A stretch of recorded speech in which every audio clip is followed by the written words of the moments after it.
रुख करते हैं लाड़काना का, जहां पीपल्स पार्टी के रहनुमाओं का डोकरी और मुरहिका देहातों में शानदार इस्तकबाल किया गया। पीपल्स पार्टी के साबिक एमएनए सरदार नज़ीर अहमद, जिला लाड़काना सरबराह Sardarzada Murtaza Khan, city general secretary Mir Sikandar Ali Brohi, सरबराह नूर अहमद बरोही का डोकरी की यूनियन कौंसिल वडी वनी के अलावा मुख्तलिफ देहातों में इस्तकबाल किया गया। प्रोग्राम में मुअज़्ज़ज़ीन वडेरो शेर मोहम्मद बरोही, सेठ लाल बख्श बरोही, वडेरो गुलामुन नबी बरोही, मोहम्मद हाशिम बरोही और अल्ताफ़ अली ज़हरी समेत मुअज़्ज़ज़ीन की बड़ी तादाद शरीक थी। मुकर्रिरीन का कहना था कि आपका वोट कीमती है, इसलिए ये वोट उसे ही दें जो आपके तमाम जायज़ मुतालबात पूरे करे।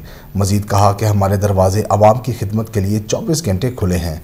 मुकर्रिरीन ने कहा कि 26 जून पाकिस्तान पीपल्स पार्टी की जीत का दिन है, ताहम इंतखाबात से कबल 21 जून को चेयरमैन पीपल्स पार्टी बिलावल भुट्टो ज़रदारी लाड़काना में आवाम के जम्मे गफ़ीर से खिताब करेंगे।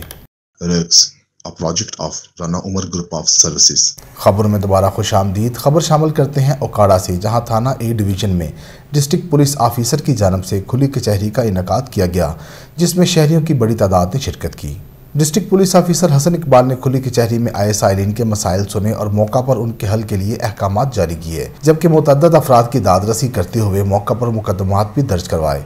डीपीओ का कहना था कि खुली कचहरी का मकसद शहरियों को उनकी दहलीज पर इंसाफ की फराहमी और पुलिस और आवाम के दरमियान हाइल खलीज को ख़त्म करना है। मजीद कहा कि मेरे दफ्तर के दरवाजे तमाम शहरियों के लिए हमा वक्त खुले हैं। A project of Rana Umar Group of Services।